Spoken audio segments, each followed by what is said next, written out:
What's really good, Canes fam, baby? How's everybody doing tonight? I'm a little excited, a little more than just a little bit excited, but very excited. I see we got people in here already. George already in here. Long live the king. What's up? Doug's already in here. Origin Green Blood, Mr. HD. What's going on, Canes fam? Big Dog, how's it going? I'm doing wonderful. How's everybody going? Ready for camp starting tomorrow? Fall camp. In fact, everybody had a reporter ready today, so we are good to go. Yes, sir. And How's everybody doing this evening? yeah, we got Joseph. What's up, Joseph? Sammy, Gerson. I hope I'm saying that right, man. Michael Davis, Miguel. We got Dan in here. We got McLovin in here. Austin Keynes, Tony Kidd, Thomas Cook, Ramon Jordan. What's going on, everybody? Thank you so much for joining us on this Thursday night, day before fall camp finally begins, and a lot of our questions are going to be answered fairly soon, especially when it comes to the quarterback situation. But I'm just like, I feel like I've drank like 10 cups of coffee right now because I'm so excited for you. I don't know if any of you guys are going to be out there tomorrow for the practice. Hopefully, it doesn't pour the way it's been pouring in South Florida today, but I'm planning on going out there with a few friends. It's an open practice, 1,000 people. Manny put the tickets out there. They're already gone. So if you guys haven't gotten them already, I'm not sure if you're going to be able to get in. But yeah, hopefully I'm going to be out there. Trayvon Hill is officially a Cane, and he's gonna be there. So that was big news today as well. I'm seeing some new faces in here. Iron Cane, jacked up. Coconut Cane, what's up? Saeed, Ian, Calvin. Oh man, I'm excited. Big Dog, say something, man, because I'm just gonna keep on rambling. Coconut. Good evening to everybody. Thank you guys for joining us. And as usual, if you're not a subscriber, please subscribe, like, share, comment. As you see, we interact with you guys and try to get to every comment that you make right away. Thank you, all of you, for the great support. It's been amazing, and it'll continue to be amazing. And I do have, once we get everybody, or at least close to everybody here, I do have something I want to address that has gotten me really hot under the collar. And hold on. Don't jump into that yet. Okay. Because that's gonna be a long rant. If I know anybody, I know my dad, and that's gonna be a big one. Big shout out though to Mr. Carlos Quevedo, my brother-in-law, is joining us for the first time. What's up, baby? So glad he joined us. What do you say, Carlos? Yeah, baby. So glad you joined us. Everybody out there, DeAndre, Cane for Life. I know my son mentioned a whole bunch, but McLovin, all you guys, Dan Kane, thank you guys for joining us this evening. Gonna have a good time here. Got a lot to talk about. Obviously, like we said, fall camp starts tomorrow. We should get some news out. I'm going to get a lot of news out because Junior's going to the practice, and like you said, hopefully it doesn't rain and you're able to see everything. And really excited, just really excited to see. Especially, I think we know the starters basically everywhere except for quarterback and the offensive line.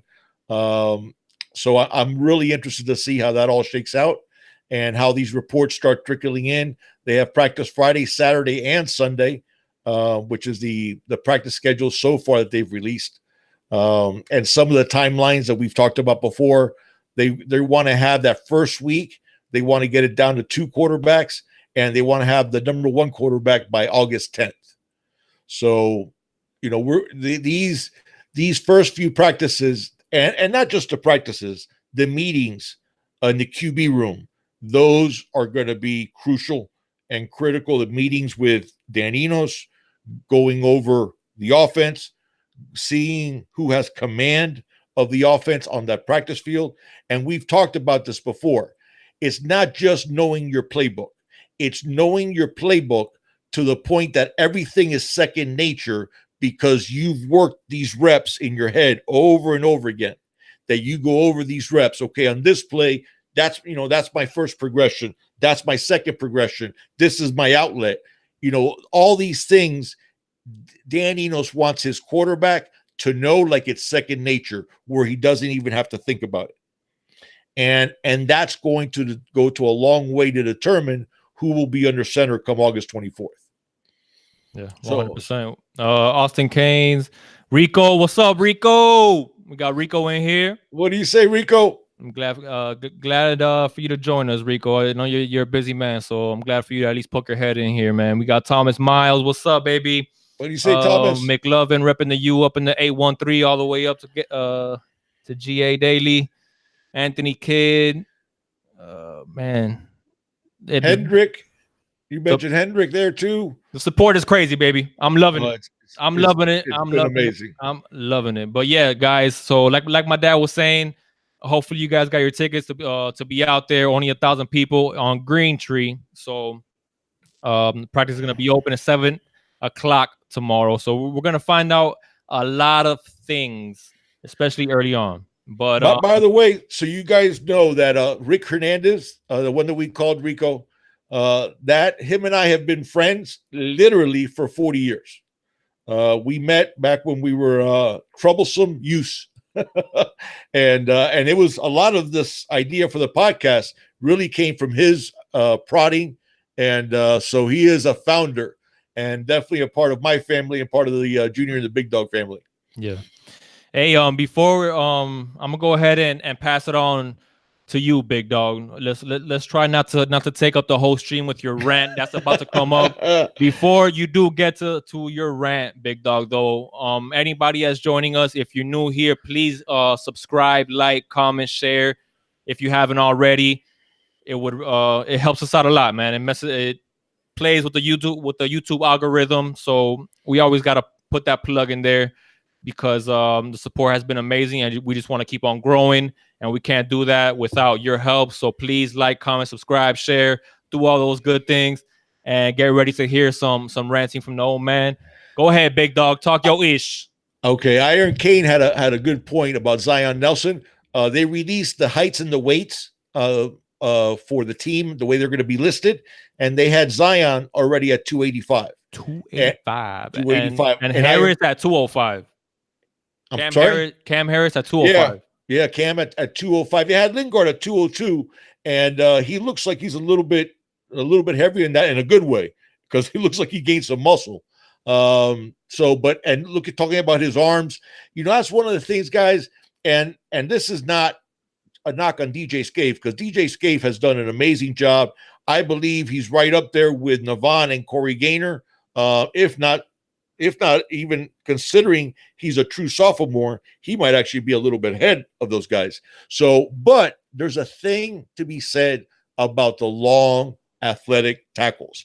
And you look at Zion, he's only about, I think he's really an inch taller than DJ Scaife, but you could see the length of his arms that he's a pure tackle. So, and DJ's done a great job. And if we need him at tackle, he'll do a great job for us this year. But that's the thing about that Iron Kane was mentioning about the length of Zion's arms and the way he's looking. And I think he's going to be on the field quite a bit. I think you are looking at probably our starting left tackle. But I do want to get to my rant. And guys, we're going to get to all your questions and we'll talk about everything. But this is something I want to address. Hey, before you get into it, man, Ben Pratt, I saw you wearing here, man. And I saw you put on Twitter today thanking Canes fam, especially YouTube Canes fam, and podcasts such as Wholesome One, me, Big Dog. I don't think he has your Twitter handle, so he didn't tag you, but he did mention your name specifically. But he was basically shouting out everybody on Twitter that is a Canes channel or a Canes podcast. So I think Storm Surge was on there, and NMD was on there, Alonzo, Coach Coop. He was shouting out everybody, and he included us in there, thanking us for our hard work that we put in covering the hurricane. So a shout out to you, Bam. And you didn't need to do that, man, but I really do appreciate it. And that was a very kind gesture on your part. And that also helps, spread the word on our channel. So I just wanted to do a quick shout out for you, Ben, for going ahead and doing that for us before my Big Dog go ahead and do your thing. So yeah, just had to get that out there. All right. Orange and Green Blood, Saeed, Anthony Manzano. What do you say, Anthony? Tony Kidd, all you guys. Here we go. Okay, yeah, I have to let it out. Mr. HD said, let it out. All right, here's what happened. As you guys know, 247, the recruiting site, updated their rankings. And in their rankings, a lot of Miami players took a hit. And no surprise, right? We've seen this before.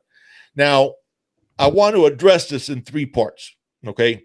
The first part is, I think is really important, is if you guys have seen what's going on in the media today, is that the sites that used to dominate media, their voices are becoming less and less influential.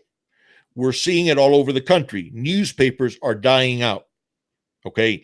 Even those newspapers that have gone digital, they're not the only game in town anymore. So you have people getting, the consumers benefited because he gets a lot more information from a lot of more different sites, but all those big, giant monolith type companies are really hurting. You know, they're losing a lot of money. A lot of them have gone under. You guys have seen it.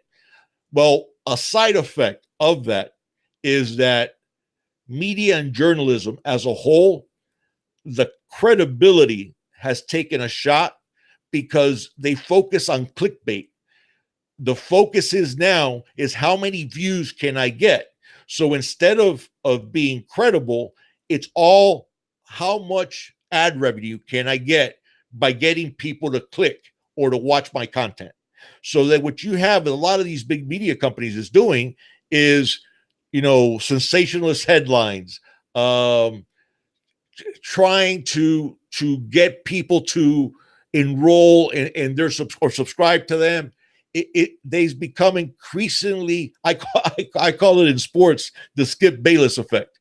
You know, if you have this opinion, even though it's not credible, it's not even based on anything that has to do with fact, throw it out there because the hate that you get, people still click on your content. So they're still getting the ad revenue.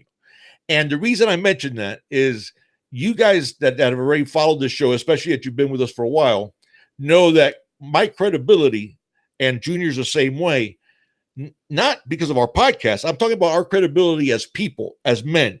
Okay, that's something I take really seriously. So when I give you my opinion, mind you, I might be wrong, but it'll be fact-based. I will tell you the facts that back up my opinion.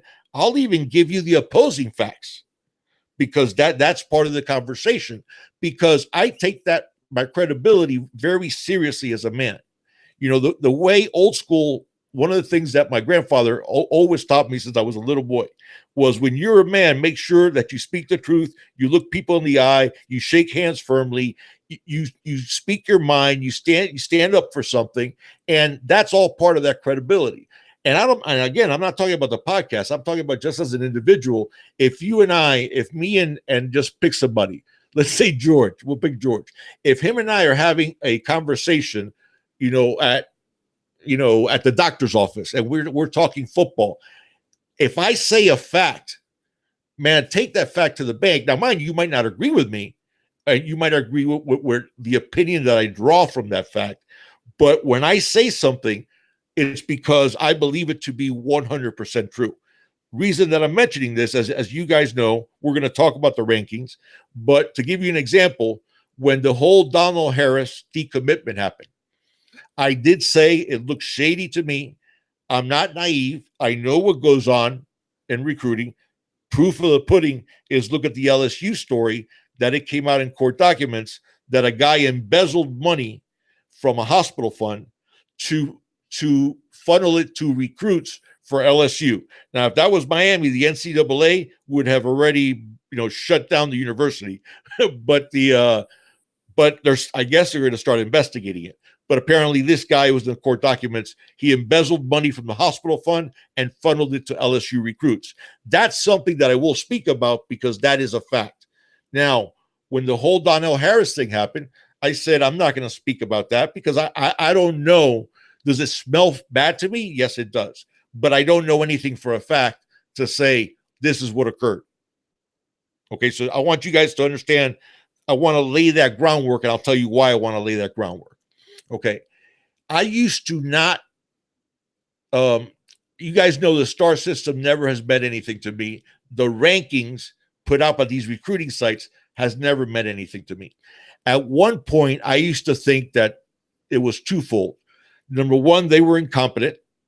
And because a lot of these guys that are rating players never played football at a high level, never coached at a high level, and are not even really, don't have a keen eye for talent. So I thought it was a bit of that. And also the fact that they took the opinions of the programs that were hot at the moment. Like right now, it's Dabo in Clemson, Nick Saban at Alabama, Kirby Smart in Georgia. They took the opinion of those coaches over their own eyes, over what the opinions of the other people were. So I just thought it was a lack of confidence and incompetence. I don't think that anymore. I truly believe, and this is what goes back to the credibility standpoint, that it's dishonesty. It's actual dishonesty. And I'll tell you why I think it's dishonest. Number one, I believe that what they're doing is catering to the hot programs, because if you're a fan of Clemson's right now, you're much more likely after a national championship to pay a subscription for recruiting because your team is successful. So it motivates the fan base, just like you're more likely to get season tickets, just like you're more likely to read content about your team because you're excited. So I think that's part of it. Part of it, I truly believe that they're doing to bolster their subscriptions. They overrate state schools, the big state schools that are having success. Again, the culprits that we're talking about, schools that have 50,000 students enrolled at the school, because that alumni base is a much bigger alumni base than Miami's. So that's a lot more people to cater to in order to get them to subscribe to their service.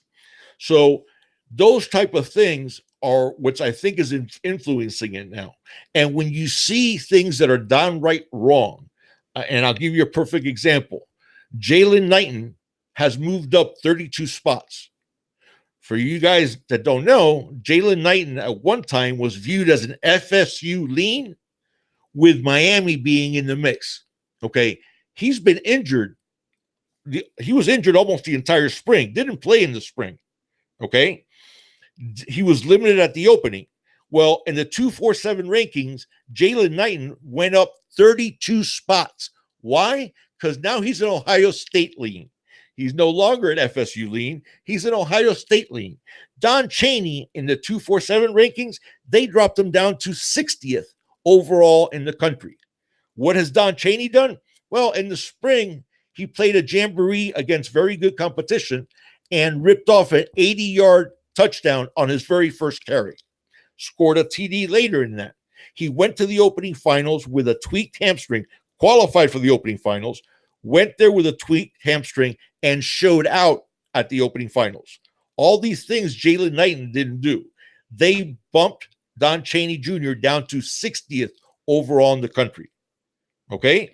In the 247 composite, which is Rivals, 247, and ESPN, Michael Redding, since he went to the opening finals, lit it up, played very well, has a 41-inch vertical, has a 4.5 40 at 6'1", 195, built really well, tore it up, getting deep on five-star cornerbacks and catching touchdowns, catching a one-handed touchdown. Okay. Since he committed to Miami, he's dropped in the composite, I wish I was kidding, 63 spots.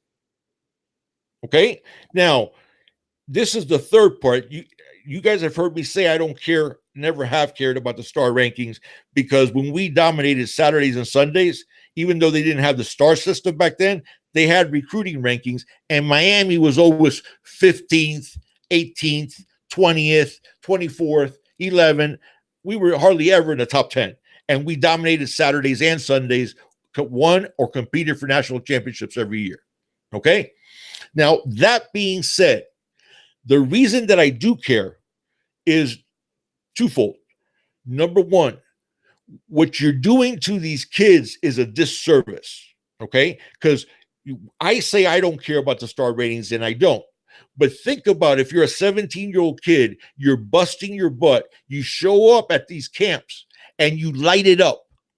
Okay. You perform on the field, you bust your butt in the weight room. Okay. And because you committed to a school who's not one of the it schools, they dump you, they throw you down in the rating. You don't think these kids know where they're rated? Of course they do. Look at their Twitter feeds. What is it that they put up in their Twitter feed? 4-star. Number 2 linebacker in the country. They know where their rankings are. And these kids are busting their butts. People should give them an honest ranking no matter who they're committed to or who is offering them. Okay, you guys know the story. Rivals. A group of kids from Tennessee made up an offensive lineman that didn't exist. Okay, made the kid up. They actually used somebody's name, but they said he was 6'5", 300 pounds, and that was all fictitious. That was all made up. And then they had a fake Twitter account. Well, on the fake Twitter account, he claimed a Bama offer. He claimed an offer from Alabama. They gave him a high 3-star and a fake scouting report. The kids didn't post any film. So this was literally made up in the writer's mind, the scouting report.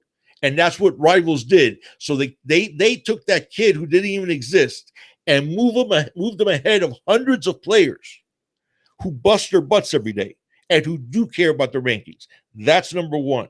Number 2, I think it has a detrimental effect on our program because when, it's like anything, when you, how can I put it? Okay, if you want to go out to a club, okay, what's the club that usually people want to go to? The clubs that are hot, the clubs that have juice, the clubs that people are talking about, okay, the popular ones. All right, same thing with restaurants, same thing with anything. I do think them doing that to Miami does have a bit of a detrimental impact because kids see what happens and they want to be with that hot team. Okay. They want to be that team that's part of a historic recruiting class. And when these people do this, they're doing a disservice to the kid. They're doing a disservice to the schools. And it's not just Miami. I know it's not just Miami. Okay. But they do this with any school that's not the it school. Alabama, Georgia, anything in the SEC, basically. But Ohio State, we talked about it. USC went 5-7 last year. They have the same amount of 5-stars from 2015 to 2019 as Clemson. Okay? Here's the difference. USC has 10 more 4-stars than Clemson. I think Clemson's had more success than USC recently, have they not? Okay? Yet, if you go by the recruiting rankings, USC has a more talented team than Clemson, who just blew out Bama by 4 touchdowns.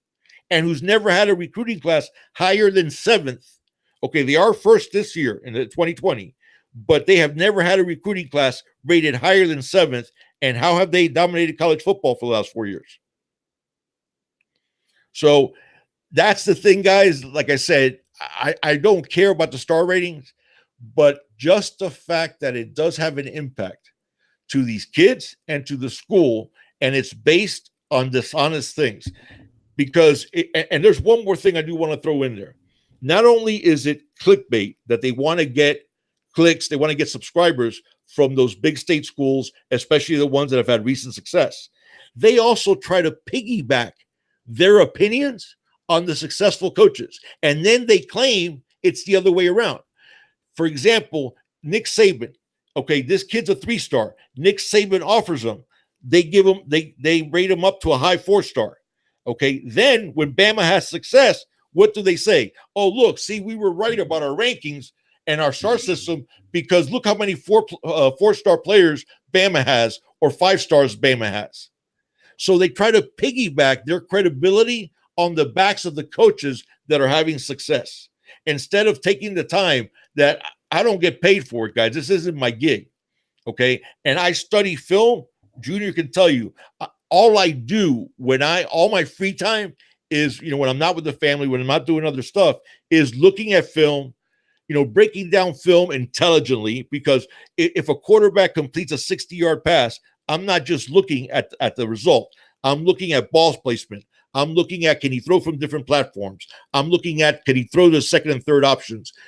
All these things that make up a good quarterback or a bad one. Now, mind you could have two people that look at the same kid and they honestly have different opinions. That happens. You guys have heard me. There's guys that I've not been thrilled with, and my batting average isn't perfect, but it's pretty damn good.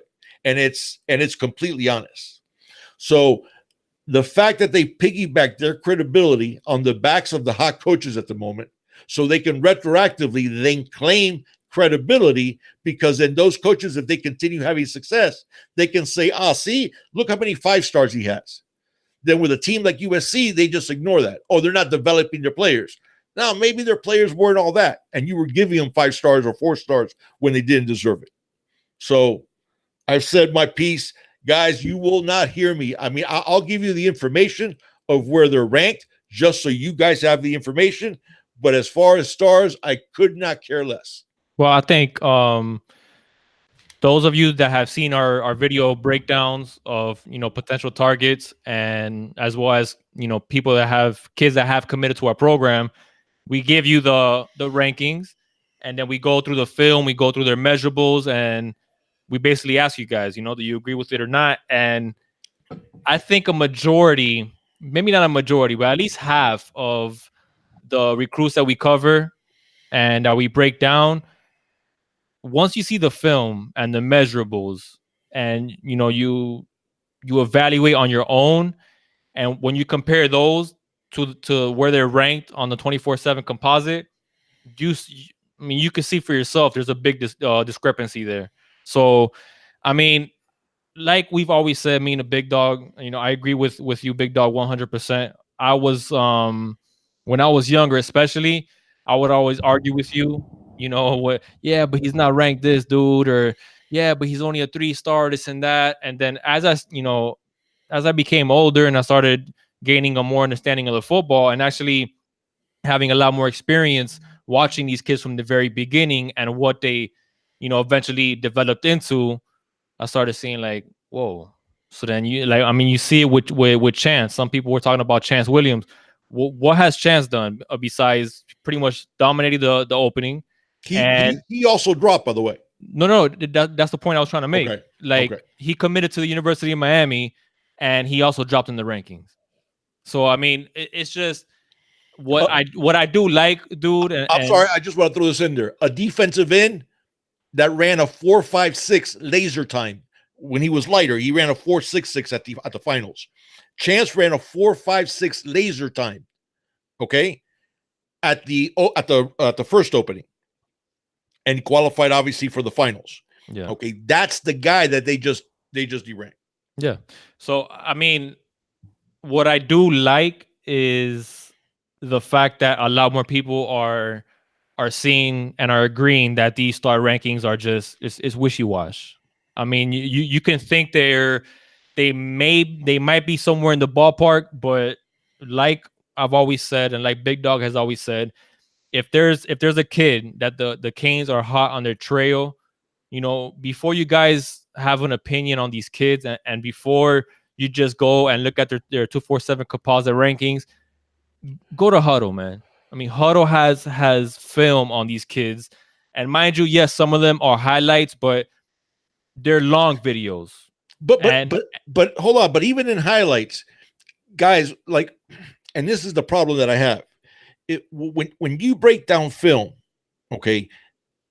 For example, if I'm looking at, I'm going to pick quarterback just because I did talk about it already. Okay, let's say I'm a quarterback. I almost don't care what the result was. What I want to see is where was it, because a wide receiver could drop a pass. I want to see where is his ball placement at consistently. Is he consistently accurate where the wide receiver not only catches the ball, but many times has a chance to run after the catch? Can he throw from different platforms? Can he throw when he is being pressured? Okay. His mobility within the pocket. Can he slide his feet to buy some extra time? Those are the things that I'm looking at when I evaluate a quarterback. So even in his highlights, it's not like, oh wow, he got a 50-yard touchdown completion. Yeah, but sometimes it's a little easier to the eye test can tell you a lot more with a quarterback than can, an offensive lineman, for example. When we Okay. look at offensive linemen, you gotta look at their feet. You gotta look at, their Staying with length, the block. staying Staying with with the block. staying with the block and playing until the whistle. And Power at the point of attack. exactly. So I mean, these are things that 247 composite rankings are not going to show you guys. So if you guys are interested in a player or you guys see a commit, and I'm not saying just to look at our video breakdowns, but look for yourself. I mean, we always say in our video breakdowns we could only put a segment of 1 minute or 1 minute and a half, 2 minutes, short segments. But the videos that we usually get them from, they're almost always from Huddle, but it's from a compilation of like a 15-minute video. So we always tell you guys that in those little short clips that we show you, go over to Huddle and look at the entire package so you guys can see that we're not just showing you the best plays to get Canes family excited about the players that we're talking about. No, we're showing you the basic overall picture of the player, and then we're breaking them down. And I know some people have said that you can't always go by measurables. I mean, come on. Why do they have an NFL combine then if measurables correct never don't mean that much? So correct. Take the measurables, and also take the film, Then determine film on yourself. Well, yeah, fine. The tape is the most important thing. Right. The tape is number one, no doubt. And Carrie, and by the way, I see a lot of you guys were agreeing and saying very nice things about the points. But I do want to give a shout out to Alan Kane, Carrie Duhart, Carrie, I'm going to get to your comment, and you're right. Jamie, McCask, Adam, Nolan. So all you guys, I hope 904 Hurricane. Mm-hmm. So I'm sorry if I missed some guys, but thank you guys for joining us. Carrie brings up a point that a lot of people don't know what to look for, and that's a fair point, Carrie. I agree with you. Exactly. Yeah. Okay, but here's the thing. Again, the people that are doing these evaluations for these sites, most of them are not former players, at least at a high level. Mm-hmm. Most of them are not former coaches. Most of them are not even former scouts at high levels. Okay, so does that mean that you have to have been a player or have to have been a coach? No, but it does mean that Manny Diaz's future, his career, stems on making proper evaluations of players. Those guys that are doing it at 247 and at Rivals and even at ESPN, which is a absolute. Okay, I'm going to try to keep it clean. An absolute ratings whore with the SEC. Okay, because of their symbiotic relationship that they've had for quite a long time. Okay, so these guys that are making these evaluations, their careers aren't dependent on them being right because nobody calls them out. Yeah, we might call them out because we're Miami fans. Okay, but if you watch an ESPN show, does anybody go, hey, Tom Luganbill, by the way, come over here. You're fired, man. All your reports on those guys in 2016 were wrong, so you're fired. No. Okay, if they contribute to the show, they contribute to those opinions, and nobody holds them accountable. These coaches are accountable to be right because guess what happens if they're wrong? They start losing. Guess what happens when you start losing? You're looking for another job. Yeah. So their livelihoods are dependent on being right. And look, man, if you want any further evidence on how our coaching staff feels about rankings and about stars, Manny says something in particular during ACC Media Day that if you guys haven't seen Manny's interview, I encourage you guys to see it. But I think he didn't say that much, but you got to pay attention to what it was that he did say. He said that we can no longer try to build a team based on purely talent, and I think he wants guys that regardless of their ranking, regardless of their star, whatever it is, he wants guys that want to play for his University of Miami. And when the Canes have been at their best, it's been because of hard work, of dedication, and because they wanted to be here at the U. So, I don't want Canes fam to get discouraged because we might miss out on, somebody like Trevor Lawrence, but we bring in somebody else like maybe possibly Marcus Clark, among others. You meant Keyshawn Lawrence. What did I say? Trevor Lawrence. Everybody missed out on him except for Clemson. Well, no. yeah, exactly. So my point is, like, and Manny said it, and I think you got to read between the lines when he's saying it. He's basically saying, like, forget about the stars, forget about the talent. We want guys that want to play for the University of Miami, and we want guys that are going to work their butts off, and we want to create competition inside the locker room. And that's one of the first things he did. What did he do? Hit the transfer portal. What did we need? We needed more competition in the quarterback room. We needed more leadership, which is why he went out and got KJ Osborne, because he wants leadership and he wants guys to be held accountable. And that lack of accountability at this university, man, it's been one of the big reasons why this university hasn't really lived up to the talent that we think we've had. But I think you got to read between the lines when Manny is saying that, because that's exactly what he's saying. He says, man, forget the talent, forget the stars. We want guys that we know want to play for this U and are going to work their butts off. Correct. And listen, you have to have a prerequisite of talent. Okay, there's no doubt about that. Okay, you have to have certain prerequisite of talent. And if you get a really motivated kid who's not talented, and you got a talented kid who's also really motivated, obviously you know who's going to be better. So I agree with you that he also wants a U type of guy, meaning he's looking for a certain personality that wants to compete. That guy that when they go to the high school practice, that he wants to win every drill.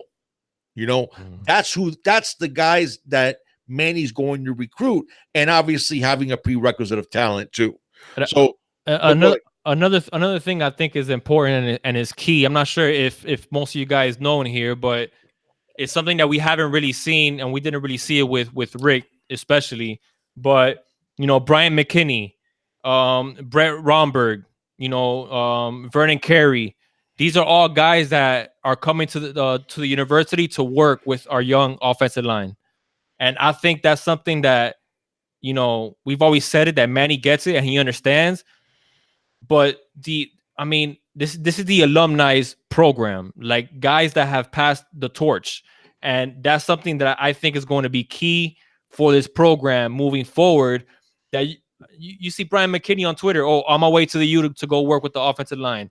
Brett Romberg, Vernon Carey, like I said. I mean, you have and you saw obviously how many people Manny had at Paradise Camp, because Manny understands that the alumni that have been here and have done it and have been where these kids are now, the fact that they could come in and mentor these kids as well is huge for this program. And frankly, we didn't see enough of it with Mark Richt. I mean, we just didn't. I mean, Manny is basically... We saw some. We did see some.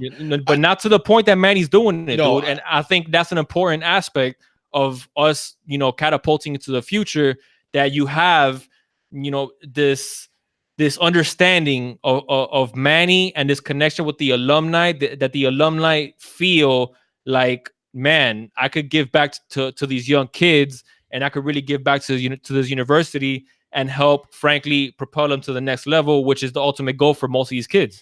I think that's big for this program. Right. Well, and I think some of the players have talked about it, that previously they felt like they needed permission to show up. And now with Manny, there's like an open door policy. Like, we need you guys. We want you guys involved. Right. And before they had to ask permission. And I think with Rick, there was even some players that were getting a little hot under the collar, that I forgot who it was that talked about that. One of the former players that said apparently in order to really be able to hang out with the team, that they had to be ex Hall of Famers, and that the average player the average alumni wasn't as welcomed. But with Manny, that's completely different, and the players have all talked about it. The former players talked about that with Manny, it's like, he said it, that the football alumni own the program, because we've won 5 national championships with 4 different coaches. But it's the players, the ones that actually got it done, no matter who was coaching. And Manny talked about that those alumni own the program. They are the ones that actually own that program, and he wants them involved. He wants them at practices. He wants them in the wherever they can in the film room. He wants them mentoring them on their own time.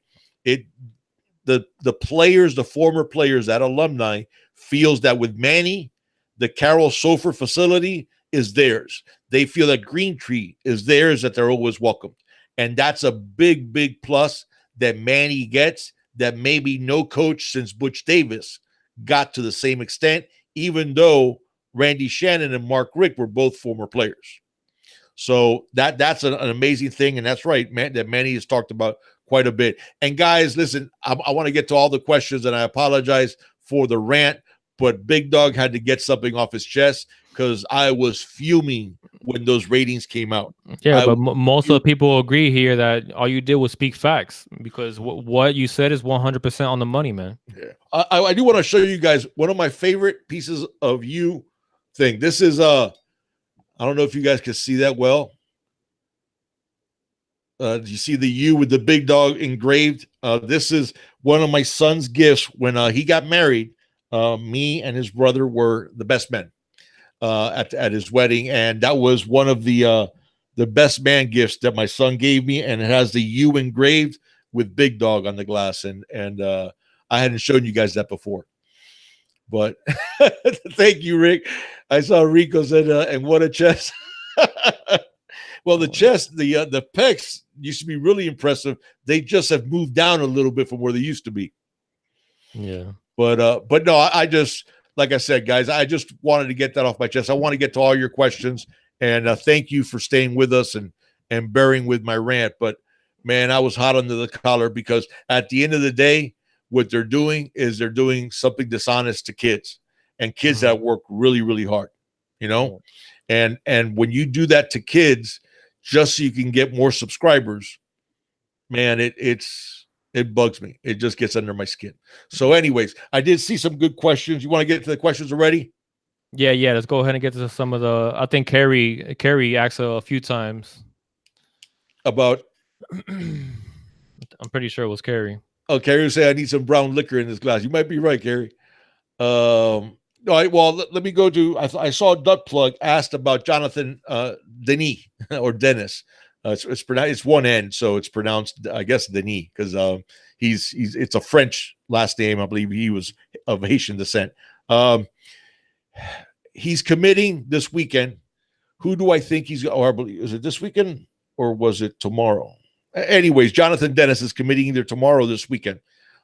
He's a guard out of South Dade. Obviously, it's going to be a take. I do believe he's going to commit to Miami. They do say that he somehow or another, Indiana is in the mix. I think the young man really values playing time. And that's why people believe that maybe Miami is not as sure of a bet as it has been previously. I think you guys know my feeling on Dennis. I do like him. Tiny bit undersized. But again, when he gets to this strength and conditioning program, he'll definitely, bulk up with good weight. I do like his film. He's very quick. Look, man, but I'm gonna say just one thing here, and this is something that I feel very strongly about. If Dennis is leaning towards Indiana because he has a feeling that he's gonna have a much better shot to start there right away,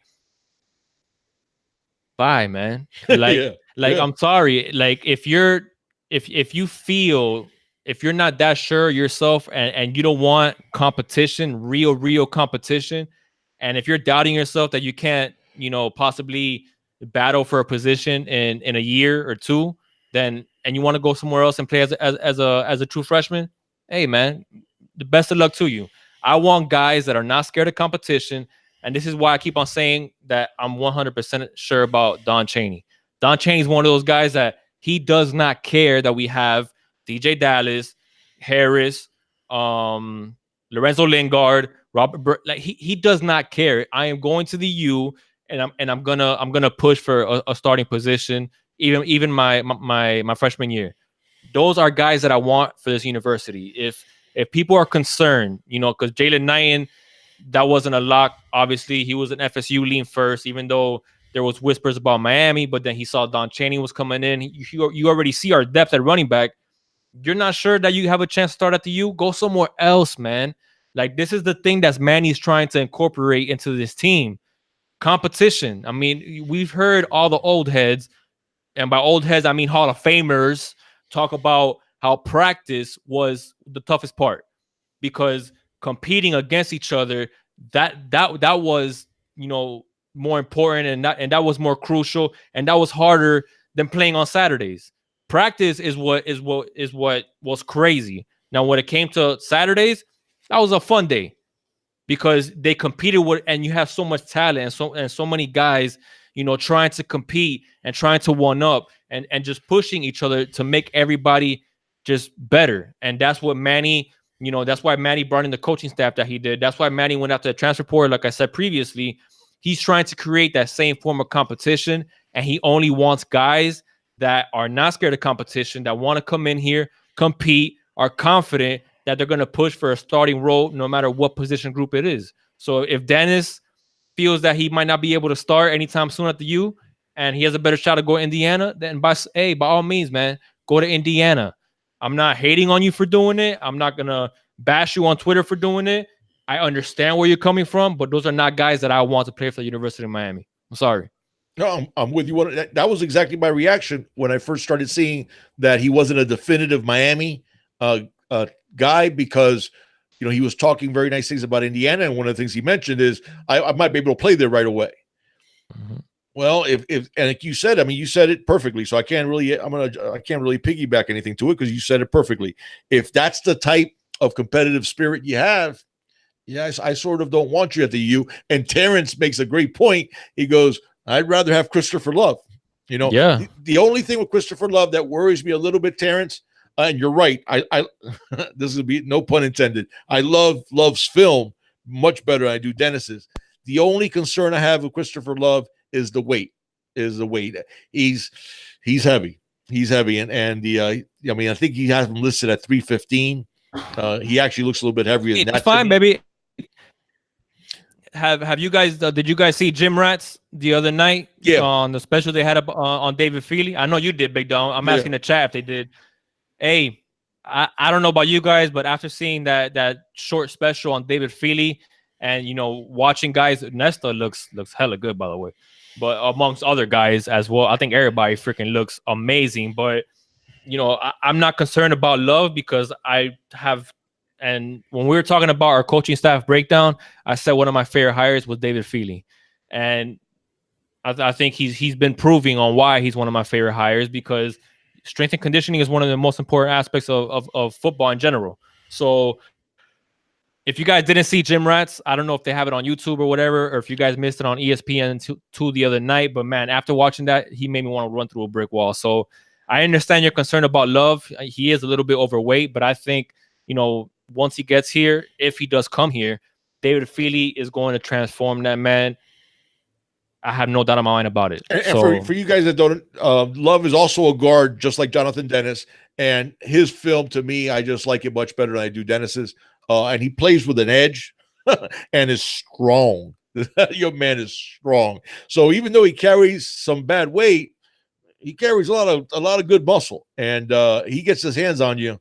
You're moving wherever he tells you to move. I mean, that's how good that young man's film is. So if we don't get Dennis, I'd much rather have Christopher Love, period. And I told you I like Love better than Dennis, even though Dennis is rated higher.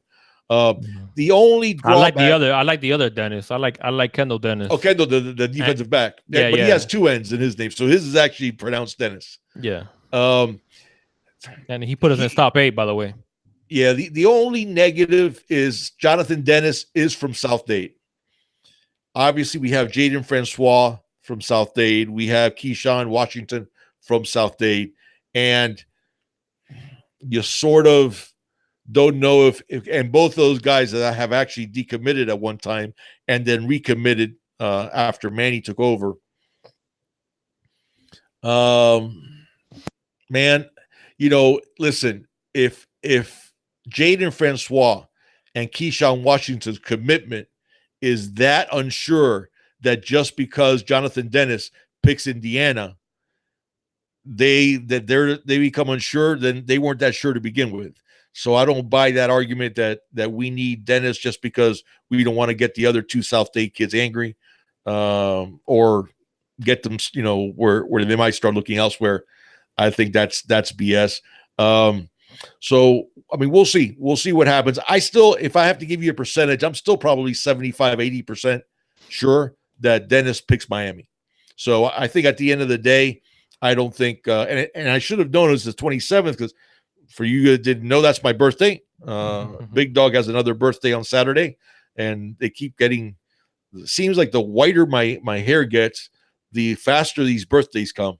So Jonathan Dennis will give me a birthday present and give us his commitment. I believe he, like I said, I'm 75% sure that he does commit to Miami. But you're right. If he doesn't, because he wants an easier path, then you know what? Yeah. Peace. Good luck to you. Yeah, I don't think I've said what's up. We're gonna get to some questions. Thomas Rice, what's going on, Thomas? Yeah, you guys. I'm sorry, guys. With my rant, I didn't get to say hello to a lot of you people. Yeah. Thank you guys for the happy birthday wishes. Let's start tackling some questions. Cleveland, yeah, I don't think we've said what's up to you, Dan. Let me just get to some people in here. Terrence, I know we missed a bunch of you guys, but I just want to thank everybody for joining us once again. We got about 48 likes. We got 98 people right now. If you guys haven't liked already, please do so. Subscribe if you haven't, and if you're new here, if you enjoy the content. Miami Hurricanes football. If you're a Canes fan or not, I mean, if you're not a Canes fan, I don't know why you would subscribe, but no, hopefully you will anyway. We're talking about sports too. We're talking about other sports too. Yeah, we're talking about sports, but right now the Canes are the main focus. So if you guys haven't subscribed already, please do so. Like, share, comment, do all that good stuff. Let's get some more likes in here. We're over 100 people, 105. So let's try to bring those likes up, baby.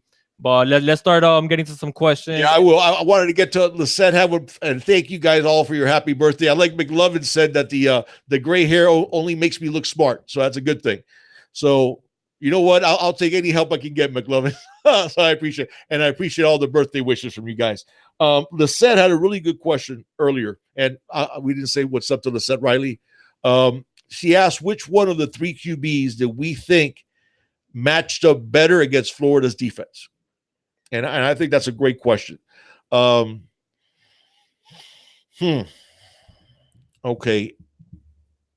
The most obvious answer would be Tate, because Florida does have some strength at the defensive line, and our offensive line, we still have a lot of inexperience.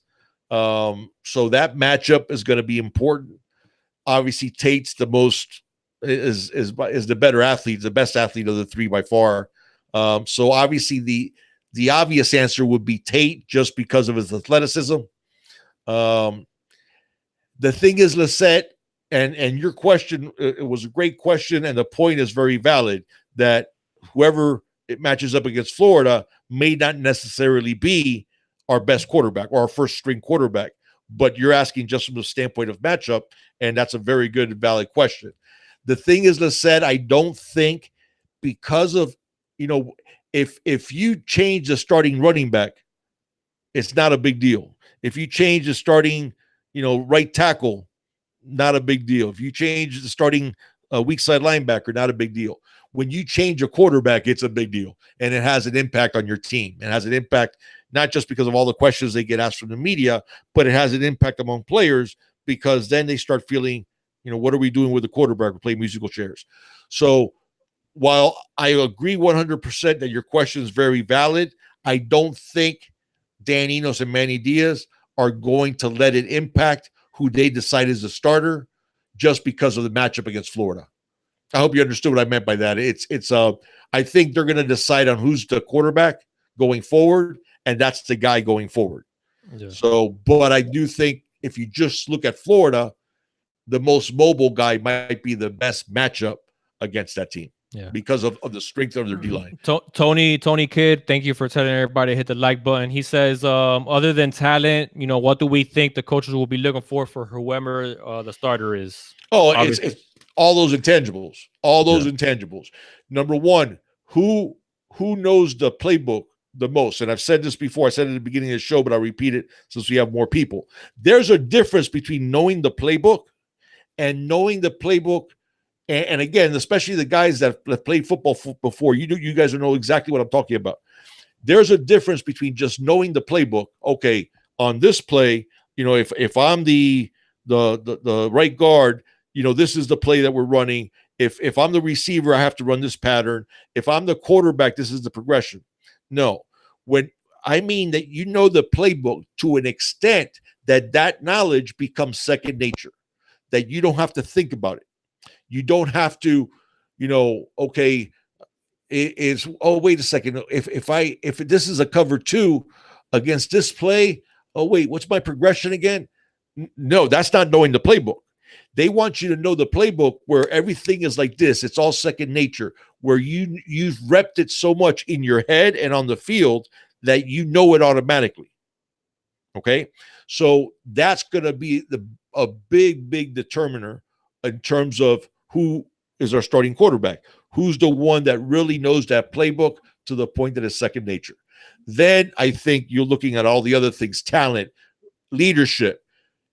The coaches have an idea which quarterback worked out with the most players, did some 7-on-7s on their own, did some 1-on-1s on their own. Who's a leader in the weight room out of those quarterbacks. They're going to know all those intangible things a little bit better starting tomorrow.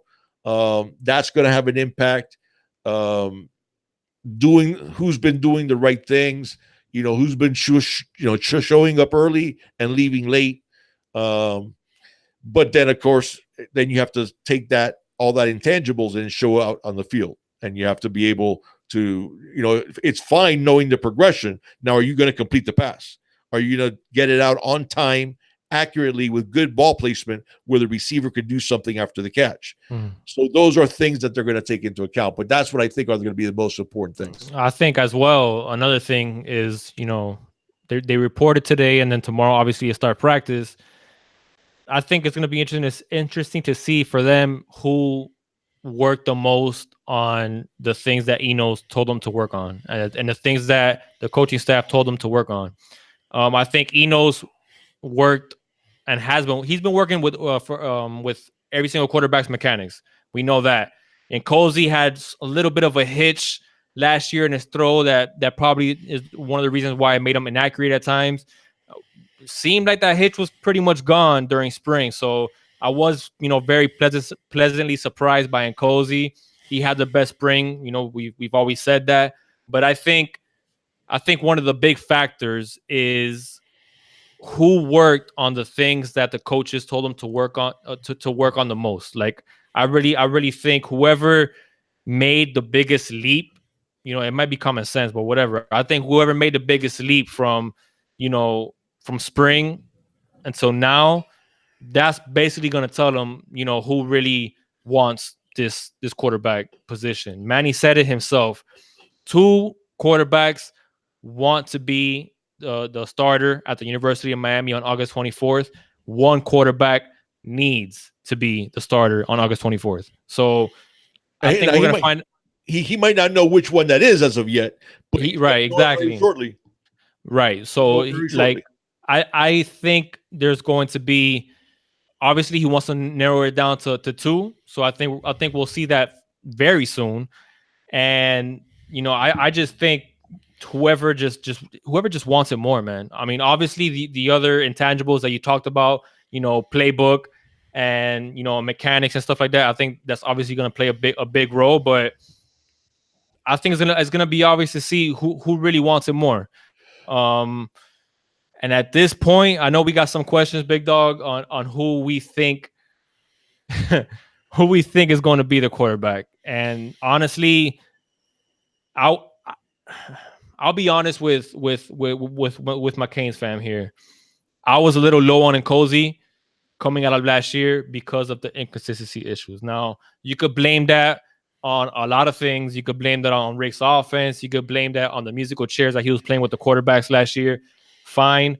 But, there was, that second half against FSU. You give me that and Cozy Perry, I'm with you 100% of the time. But So before spring started and before we were able to actually see these quarterbacks in action in that first scrimmage at Travis Powell, I was leaning Jaron Tate. I've always loved Jaron, and I think Tate is extremely dynamic.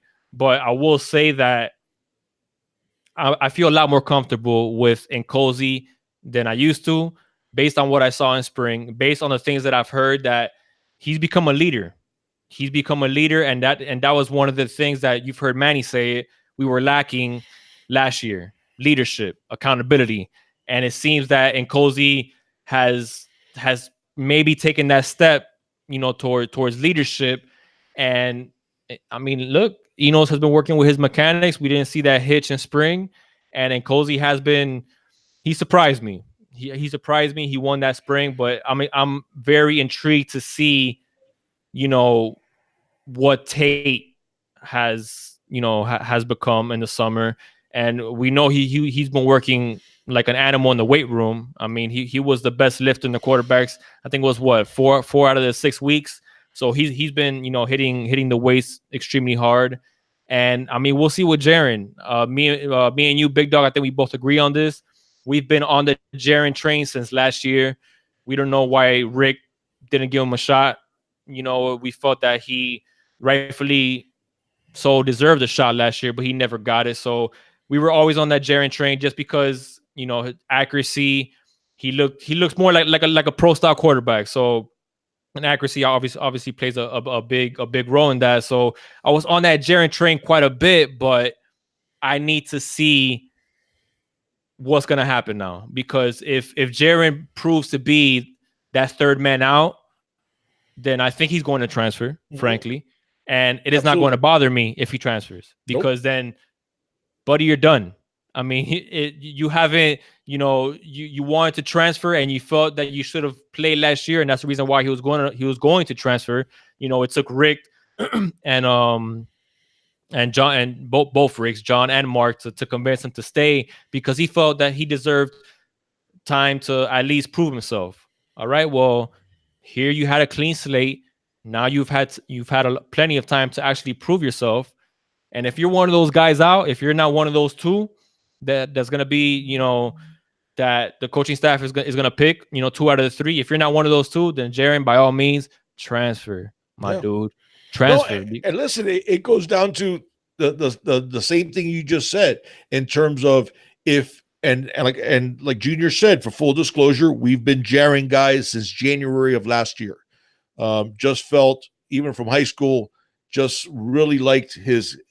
One of the things I really, really liked is when he was at the opening, his junior year, before. So this is before his senior season.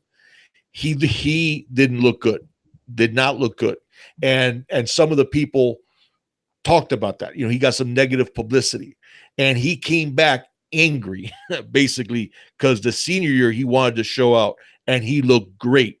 People were astonished that he looked the difference in 1 year because of how hard he worked, because he didn't like the fact that he looked like he didn't belong with the other elite quarterbacks at the opening.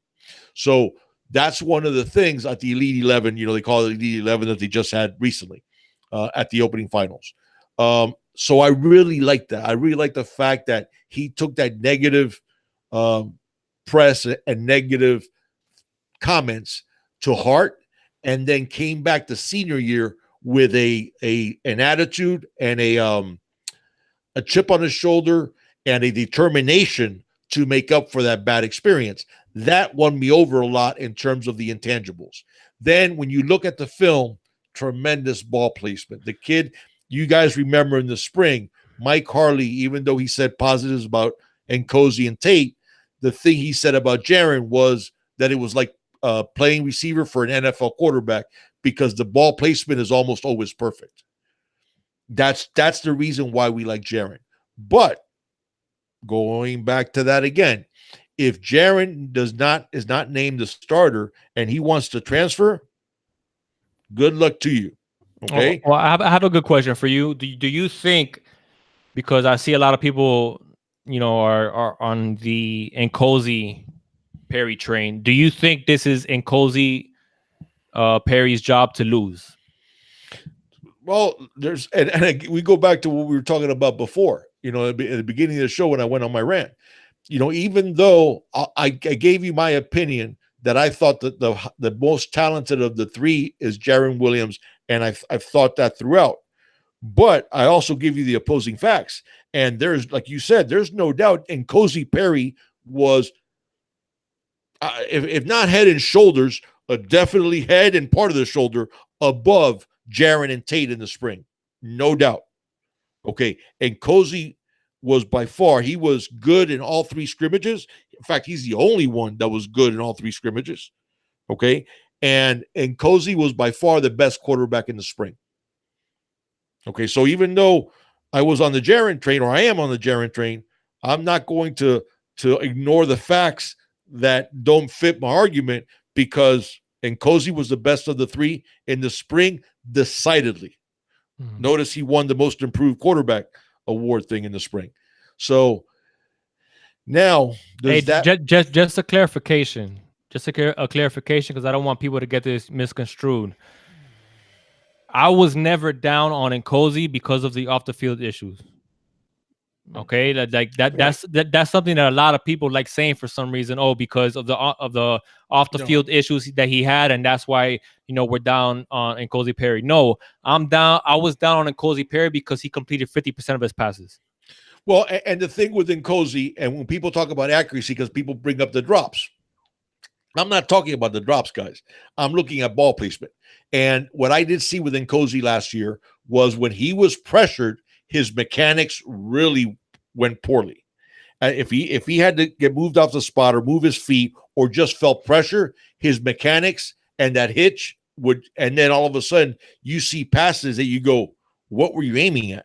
I mean, there was the FSU game, we talked about it. There was two hitches that were wide open, two throws in the flat, and both of them were caught, or actually caught, or at least a hit somebody on the sidelines, because he threw it way over their heads. And that's a 20-yard throw, because you're throwing it out to the flat. And that's the thing I saw last year with Nkosi, and I saw it in his high school film a lot. Not so much his senior year, but his junior year, because his senior year he completed 64%. His junior year he completed 57%. You saw that if he's feeling pressure in his feet, even though he's athletic enough, his feet don't speed up to give him a proper platform if he feels pressure. And then his accuracy, when he throws off platform, his accuracy really suffers.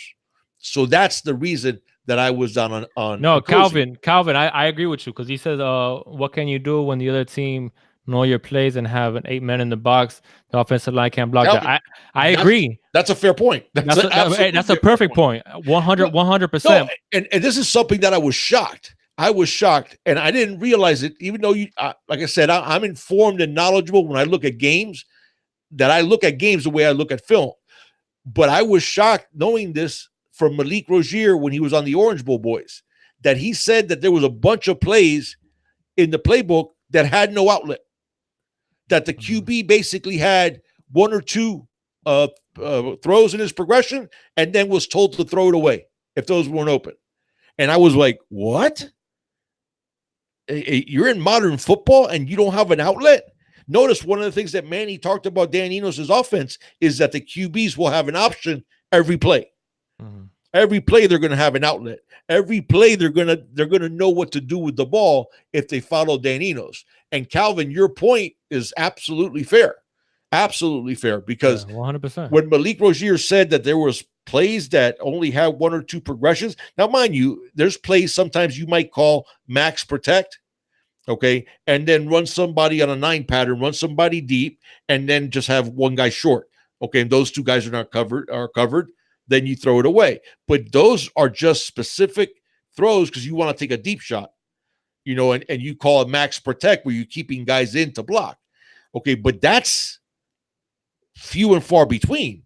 And when Rozier said that there was a lot of times that he threw the ball away because that's what Rick wanted him to do, because there wasn't an outlet throw for him to make.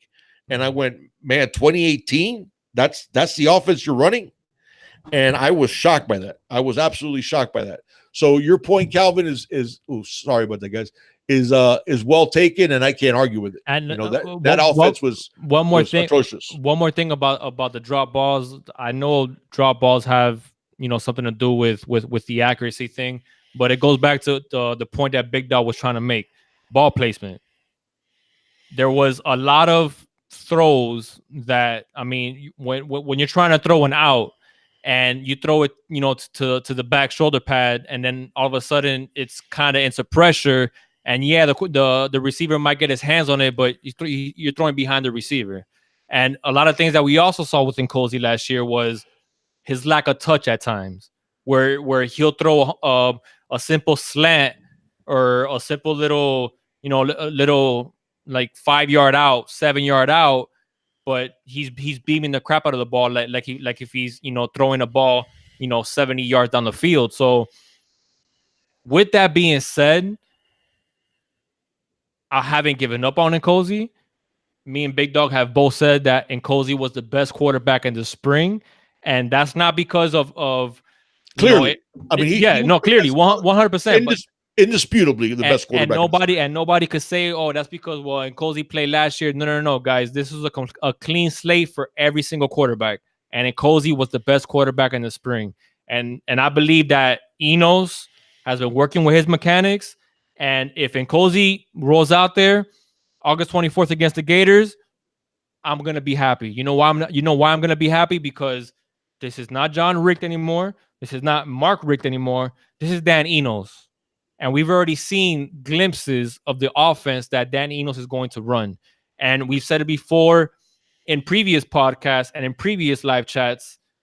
It's not what quarterback necessarily is going to run Dan Enos's offense, flawlessly, but whatever quarterback deserves to be that quarterback, August 24th, Enos is going to tailor the offense to that quarterback's abilities.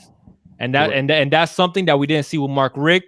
And you can make a case that that's the reason why Nkosi also struggled, because Malik said it in the podcast, like he said, that when Mark Richt didn't want them to improvise. No. You had if this guy wasn't open, you were supposed to go to this check down. And if you hit another guy that was wide open, but it wasn't the right read and it wasn't the right play, then you made the wrong play.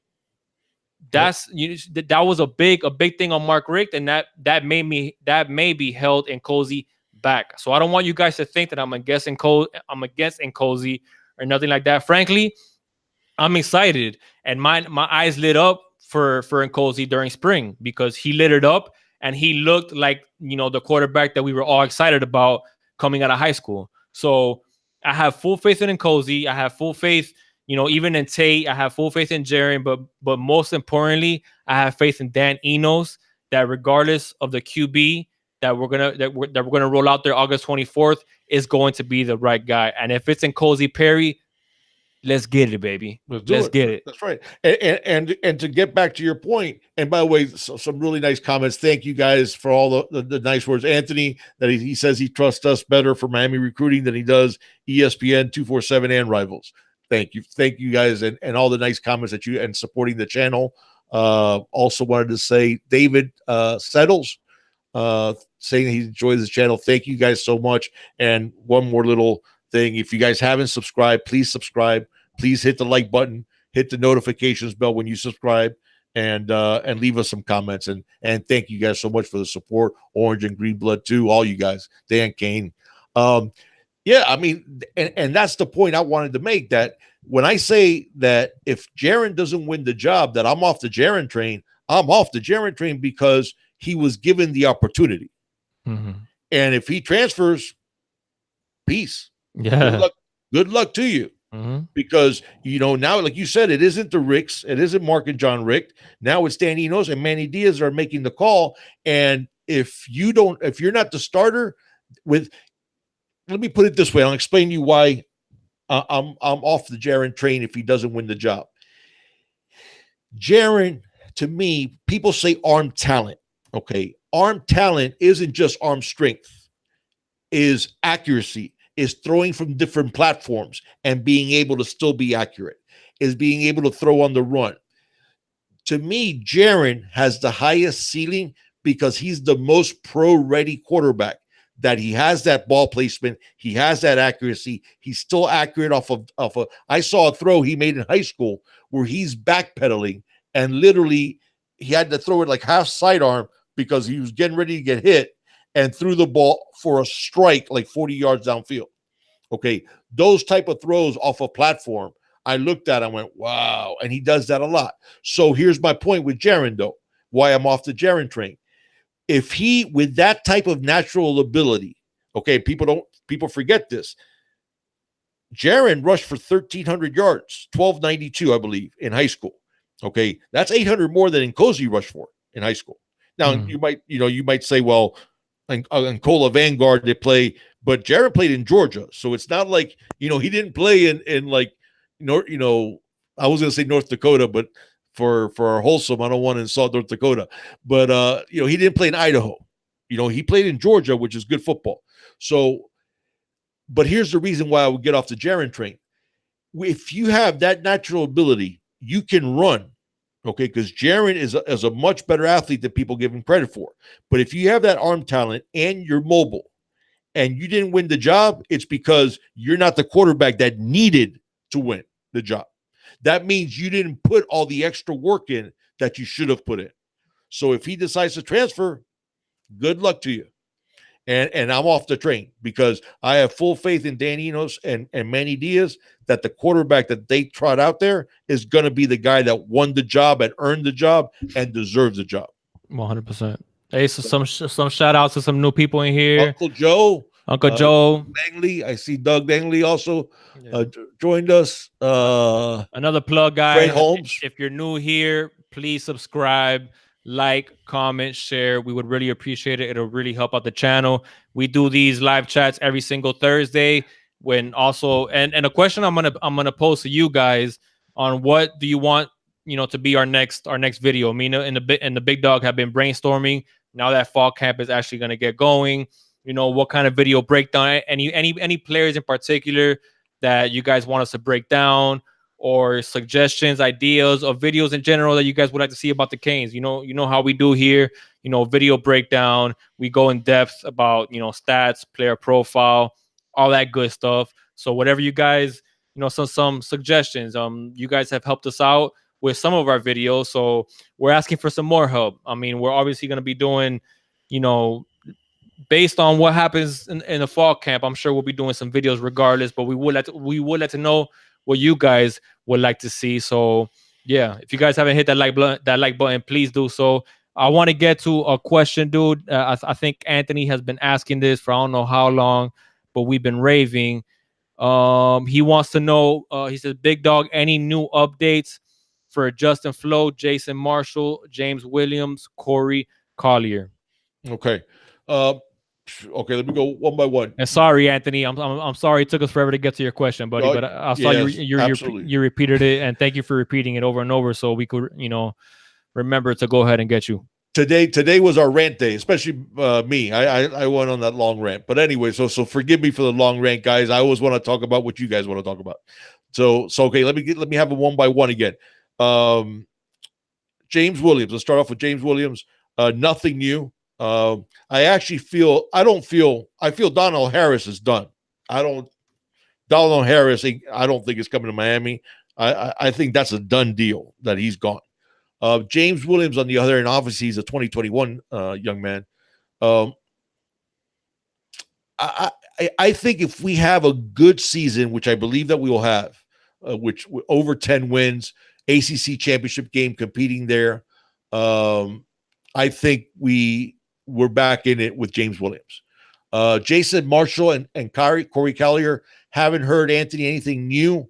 I believe Jason Marshall is a big Miami lean. I feel pretty confident we'll get him. Corey Collier, man, he's really talked up FSU a lot. Obviously, if they have another bad year, if they're looking at another 5-7, another 6-win season, and we're at 10 plus wins, then I think we may get Corey Collier. And I'm sorry, I missed. Oh, the fourth one was Justin Flo. Yeah. Anthony, on Justin Flo, I don't think we're going to hear anything until he visits, and he is planning to visit Miami on one of his officials. So again, I think it's going to be dependent on what we do with our season compared to the other teams in the competition, which looks like, I mean, you name it, probably Bama. I think if we have the type of season that I believe we'll have, I think we're definitely in it with Justin Flo, but nothing new to report on that front. I do want to answer a couple of other questions. Someone was asking about what's going on with Avery Huff and Bubba Bolden. Nothing alarming. It's my understanding, and this came straight from Manny Diaz's mouth, that the reason that either one has been able to enroll yet has been procedural. Getting all their school credits in. In the case of Bolden, it's junior college. In the case of Avery Huff, it's from high school. Making sure that all the credits are in.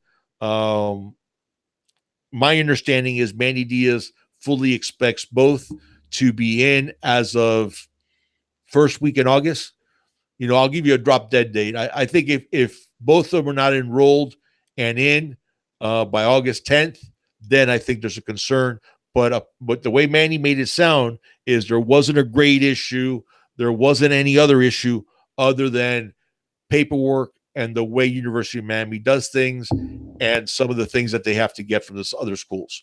So that's the update. Another question. Nicholas had a great question. Nicholas G. Slim. Oh, by the way, Slim Shady want to say Sammy's there. What do you say, Sammy? Some of the new guys. Austin Kane also had a great question. Austin, did I write it down? If you can, Austin, repeat the question you had just now, because Austin Keynes, he had a really good question. Hey, we also have Austin Tony. Dennis Wilson's here. Quap, Flair. DeAndre Wilder. Did you hear? You heard about Wilder? New news on Wilder? Neck injury, man. No, I knew it was a neck injury. Oh, that's what it's always been. Yeah, no, that's what it's always been. Yeah, no, but he's like done. Oh, he might be like Malik Young and Amon Richards. Yeah. He's done. I be honest with you, I didn't want to say it publicly, but that's what I believed all along. Yeah. But I just didn't want to say it publicly because listen, I don't. It sucks. I didn't know it for a fact, and you don't ever want to say publicly, hey, this young man's football career is over if you don't know it for a fact. But I always believed that. I believe that Wilder was done because of the neck. Yeah, he's done. So, you know what? Good luck to the young man. And it sucks, man. When you see what happened to Amon Richards and Malik Young, and listen, they're both going forward, and they're both good kids, and they're both young men that have futures ahead of them. But these are guys, man, that they busted their butt to play football, and the same goes for DeAndre Wilder. They busted their butt to play football. And they make it to the University of Miami, and they have that dream, the realization of that dream to maybe even play at the next level. And, man, all of a sudden something physical happens, and it takes that away. I had knee injuries from a very early age. I had major knee surgery. The first time I had my big one, I was only 16. And I loved baseball and football were my two sports, but I kept having surgery. I've had 32 surgeries total, to give you guys an idea. So 23 of them on my knees. But and now you have 2 knee replacements. and then my left one they've done multiple times already. Yeah. But anyways, the seeing young men having their dreams taken from them, man, that's tough. That's a tough thing to happen. And prayers with DeAndre Wilder. Hope he finds something that he has a passion for just as much as football. And and keep Canes fan, keep him in your prayers, because it's a tough thing for a young man to be working his life to play football and then get that taken away from him. Yeah. So Nicholas had a really good question. Nicholas G, he said to give him a player who we think is going to have a huge impact out of nowhere. Meaning not even a Will Mallory that we're sort of expecting him to blow up this year, or Cam Harris that we're expecting him to blow up this year. But to give him a player that nobody talks about, that I think is going to be. I don't think people talk enough about Brian Hightower. Oh, there you go. That's a good one. I don't think people talk enough about Yeah. Brian Hightower, and I think he's due for a big year. I think that's a good one. I'll give you a couple of more obscure ones. I think Jordan Miller is going to get a lot more snaps than a lot of people think. And I think he's going to take advantage of those snaps and play very well. Nigel Bethel, I think, is going to do a really good job on kick returns and is going to show out his athleticism because that young man has elite athleticism. Trying to think of other ones. Read some of stuff on Alfred, the walk-on, who's actually playing at Miami because his mom works for the university. So he was able to go to Miami for free, but he's a walk-on. Alfred, who plays at strong side linebacker striker position, is what he really plays as striker. He might get some playing time out of nowhere. Trying to think who else. Yeah. I think Nicholas. I think those are the only ones that I would think constitute guys that are going to be that I think might be good contributors that people don't talk about. Yeah, Ramon, but I think Romeo Finley. I think that's like a sure thing. Like, now Ramon, what you're right about is I think a lot of people underrate Romeo. Underrate 100%. Absolutely. I'm with you. I just think a lot of like the Canes family that's really in the know and keeps up with the Canes fam, that we all know how great, and I do mean great, Romeo Finley is. Yeah. Terrence, and if you don't, shame on you. You make it, Terrence, Michael Irvin, the jump that he's made. Yeah, that's another one. The thing about Irvin is it's gonna be hard to see the field when you got Mallory and Brevin, but man, like Irvin impressed me quite a bit in the spring, and he's just getting better from everything that we're hearing about. So yeah, I wouldn't be surprised to see Irvin put in some work this year, and let me it would be awesome to see that as well. Austin Kane, Austin, was that the question that you asked earlier about Memorelli? Because please forgive me because I meant to write it down and I didn't. But if let me answer the Memorelli question. I know he has a labrum issue in his shoulder, and supposedly that's the excuse for dropping him down in the rankings. But I'm not going to go off on another rant. But yeah, I do think Mammarelli is going to be a star. I think Mammarelli right now blocks better than, and I'm not knocking, don't get me wrong, I'm not knocking Brevin or Mallory or even for that matter, Michael Irvin or Brian Palende, who's a really good blocker. I think Mammarelli right now as a pure blocking tight end would be the equivalent of Palende, but much better athleticism. So I do think Dominic Mammarelli can absolutely be a star tight end for us. See Slim Shady. I don't think. I think Irvin's might be better blocker than Mallory and Jordan. I don't think Irvin's a better blocker than Palende. But Irvin is definitely out of the three that are going to play the most.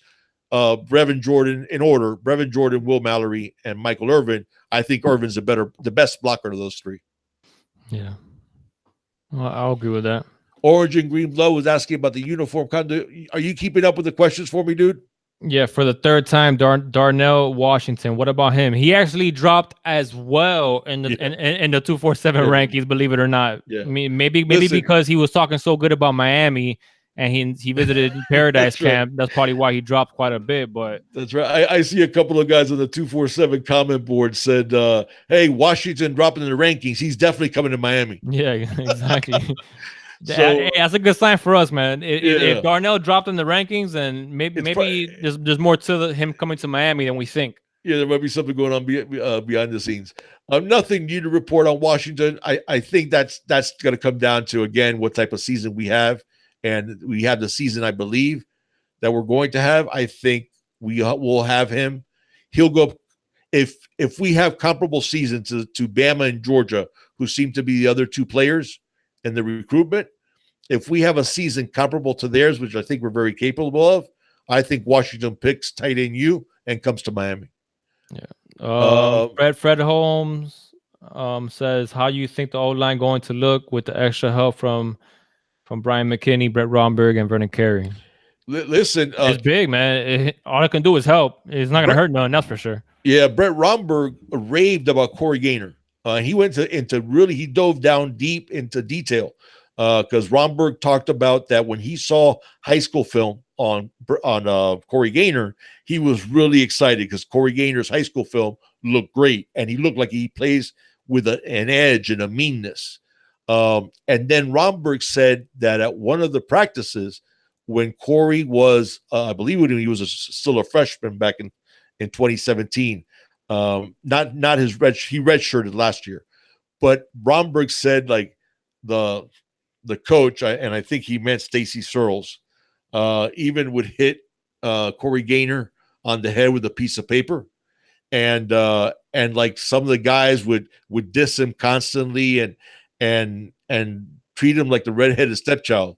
And Brett Romberg said he pulled Corey Gaynor over and said, Corey, listen, I've seen your film. I know how tough you are. Don't put up with that crap. I don't care if it's the coach. Don't put up on anybody, allowing anybody to belittle you, because that gets around the team, and you want to have your teammates respect. So make sure that, I know how tough you are. If you got to punch somebody in the mouth, punch somebody in the mouth. Basically what he was telling him, even if he wasn't saying in those words, so I'm not quoting, but that's basically what he was telling him is, assert who you are. And Corey Gaynor took it to heart. And he said that when he got there with McKinney, and I'm not sure if Carey did make it down, but I believe that he was supposed to make it down. So maybe it was all three of them, Romberg, McKinney, and Vernon Carey were working with the offensive line. Brett Romberg said that the leader was definitely Corey Gaynor, because he said that he was so impressed with him, not only physically, because he looks like a different dude. He's reshaped his body, but he was definitely the leader. He was the one that was, hey, listen up. Romberg said that he didn't even have to tell the players when he talked to them what he accomplished, because Corey Gaynor told the guys, hey, shut up. Kane legend in the house. Oh, I like that. So, yeah. So he was very impressed with Gaynor. McKinney, obviously, I think he likes our tackles. Listen, guys, Carey is working with the guards. Yeah, I think our offensive line is going to be, first off, I think they were much better than they were given credit for last year. Well, like when you stack 8 in the box almost on every single play, I mean, it's tough to have an offensive line look good and play up to their potential. And you're running the shifting. Same, well, and you're running the same exact plays from the same exact formations that all the defensive players saw on film. Yeah, but also playing musical chairs with the offensive line as well, and the quarterbacks. I mean, all that is a recipe for disaster, guys. So I think one of the things I've said consistently is, not only do I think that we have the talent like to be a good offensive line, but I just think the most important thing to have on an offensive line is camaraderie, is to have those 5 guys locked in and not having to switch on. What I don't want to see is maybe Gaynor struggling maybe a couple games at center, and then seeing what we saw in the spring by moving Donaldson over to center. No. I think there's 3 linemen that are untouchable. And I think those 3 linemen are Donaldson, DJ Scaife, and Corey Gaynor. I think those guys are healthy. They're on the field. They're on the field no matter what. Yeah. And then we'll see. But at the other positions, right? At the other positions, don't start. Well, I started Zion Nelson at left tackle, but he has a sprained ankle, and he came out for a few plays. And then John Campbell played well. Okay, I'll start him. That is what you mean. Yeah, listen, exactly. One of the coaches I'm most impressed by is Butch Berry. Butch Berry has literally won me over. I'm not going to say to the extent of Dan Enos, because Enos was the most important recruit that we got in 2019. But Butch Berry, man, he is really impressing me. The things that he is doing recruiting, the type of relationship and the type of respect that these young men have for Berry already is tremendous. And I'm really, really impressed with Butch Berry as a coach. So I think our offensive line was better than it was given credit for last year. Look at our rushing totals. Even with a bad passing game, we were able to run for 190 yards a game. We were able to average 5.2 yards a carry. even with the sacks figured into that number. So if you take out those sacks, you're probably looking at 5.3, 5.4 yards a carry. So I think our offensive line was much better than they were given credit for. But I think they will be even better. And with Butch Berry, they'll play with better technique. So I think our offensive line will be above average for sure. Kerry, I think he asked, will the freshman start at tackle? I think Zion Nelson is going to be our starting tackle, 100%. Yeah, listen, they have trust for him. I do want to get Uncle Joe had a really good point back here that I want to look at. Shoot. Where is it? Jalen. Oh, he said to say Jalen Phillips is going to be a monster. I agree with you, Uncle Joe. I wanted to get to the comment that you made previously. Once we win the ACC crown and make a run at the playoffs. Oh, right. That's the one. That's the one. Yeah, Uncle Joe, that's the comment I wanted to get to that you said about that. Once we win the ACC crown, and I agree with you that Justin Flo would be in play. Darnell Washington would be in play. I think even if we go, let's say 11-1, okay, and we go to the ACC championship game and we lose to Clemson, but play really well, and then get invited to a New Year's Six bowl, and then even having success. Now, mind you, with the early signing period, that early signing period comes before the bowl game is played, but then some guys wait until February to sign. I think even if we do that, I think we're still in play with all those top tier recruits that might not commit until after the season. So, but that is a very good point. Yeah. Oh, Rico's leaving. Good night, Rico. You have a good one, bud. All right, we're going to start wrapping it up soon, guys. So let's do some rapid fire questions before we go ahead and wrap it up for tonight. And once again, just a reminder, if you guys are new here, please subscribe. And if you haven't liked already, please like, comment, subscribe, share, spread the word for Junior and the Big Dog. It'll really help out this channel quite a bit, and we would really appreciate it. We got 120 over people in here for quite some time now. We got 84 likes, so anybody that hasn't hit that like button, please do so. We would really appreciate it, man. Do the damn thing, and let's get some rapid fire questions, baby. Yeah, let's do that. Dwayne Baker says winning cures all. Absolutely, 100%. Dwayne. Guys, please forgive me if I haven't gotten your questions and you have one. Please repeat it for me, and I'll try to get to all of them before we go. Let's see. What's more likely, 12-0 or missing a bowl game? I believe the 12-0, frankly, is more likely. I don't think there's any way in this world we miss a bowl game, because you're talking about we'd have to have 5 wins. And like Corey, I understand. Terry, thank you very much. I understand what you're trying to say by that, but I don't think that 12-0 is that crazy. And I might have my Kane shades on, and so will the big dog. But I mean, just look at our defense the past couple years, guys, and take away the offensive issues, and where are the Miami Hurricanes in the past couple years? And then that should go ahead and answer your question. Yeah. Nicholas had a question about Stubblefield. Dude, do you have write down some of these questions so I don't miss them? I can get to it. I got you. Robert Fire. One of the questions was Nicholas says, "What do you think about Stubblefield as wide receiver coach?" I'm glad you asked that. The scouting report on Stubblefield always has been that he's a very good. Obviously, look at what he did as a player. You're looking at a guy who did not have NFL talent, and he caught 316 passes in 4 seasons at Purdue, averaging 79 catches a year, which is tremendous. You're looking at one of the top producing wide receivers in history without very much, I'm not going to say, I mean, he had some physical talent, but not NFL level physical talent, because you saw he didn't have much of an NFL career. He's always been known as a really good technique coach. The one thing we didn't know is, because of Air Force, Utah, and some of the smaller schools, could he recruit at this level? Michael Redding really showed me, because I was one of those that said, well, I'd sort of feel better for David Cooney to be receivers coach. But listen, he shut me up because he got Michael Redding. Now we'll see what if we end up with a fourth receiver other than Restrepo, Fleming, Michael Redding. If we go out and get a fourth receiver, I think the jury's still out as a recruiter because obviously he has to do stuff like that on a more consistent level, recruiting at this level. But as a technician, by all accounts, first off, he has these guys catching 100 balls a day off the jugs.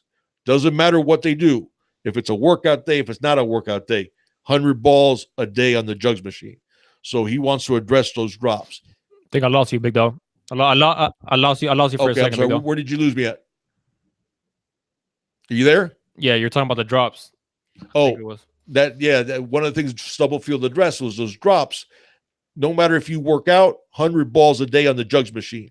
So he has these guys working on that. He's a really good technician when it comes to route running.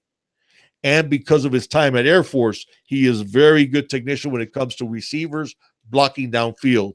And listen, guys, that's something I know that people don't look at ever when they talk about receivers. When you get receivers that are willing and capable blockers down the field, that 12-yard run turns into a 60-yard run. Mm-hmm. That's how you get those long runs, those guys blocking on the next level. So we'll see. I think this jury's still out recruiting-wise, but he's off to a good start because getting Michael Redding was pretty impressive. Yeah.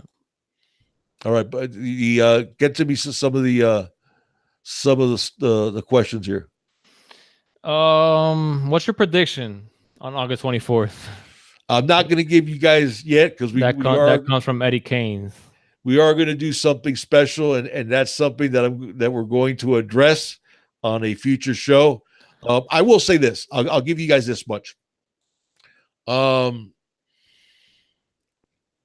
I would feel much more confident about beating Florida if it wasn't our first game of the year. Okay.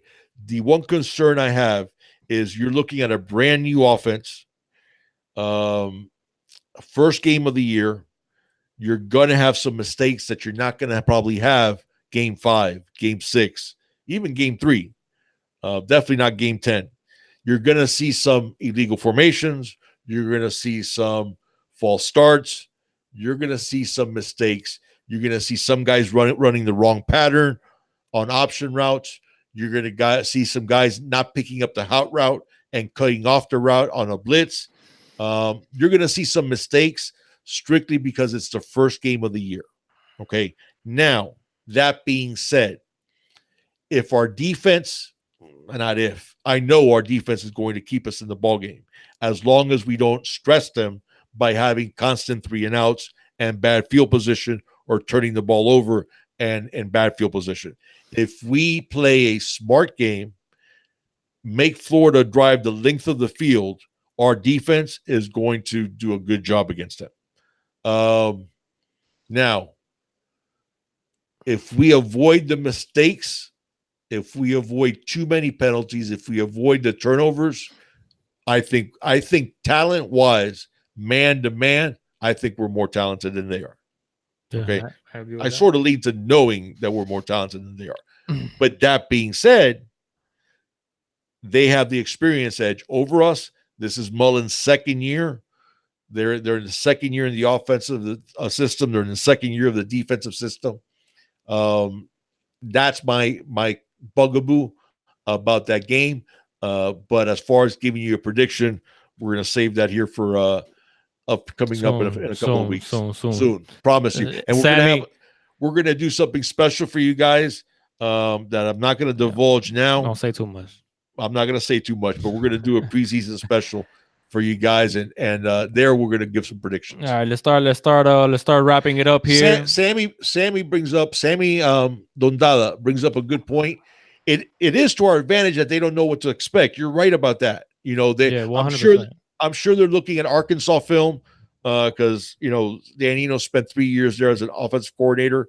So I'm sure they're looking at that Arkansas film, but obviously the personnel is different. But you're right, they don't know what to expect.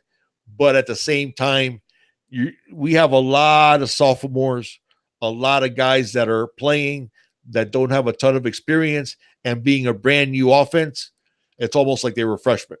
Mm-hmm. So we're going to see some, like I said, illegal formations, not covering up the tackle, false starts, broken wrong patterns, wrong reads, maybe even by the quarterbacks. So you're going to have some hiccups along the way. But you're right; they don't know necessarily what to expect. Yeah. All right, guys. Well, Clavon says, who do you believe will redshirt, and then we'll go ahead and wrap it up with that question before we get out of here. I'm sorry. What'd you say? Who do I believe will redshirt? Yeah, Clavon. Good question. All right, let me go by position. Matocha at quarterback's going to redshirt.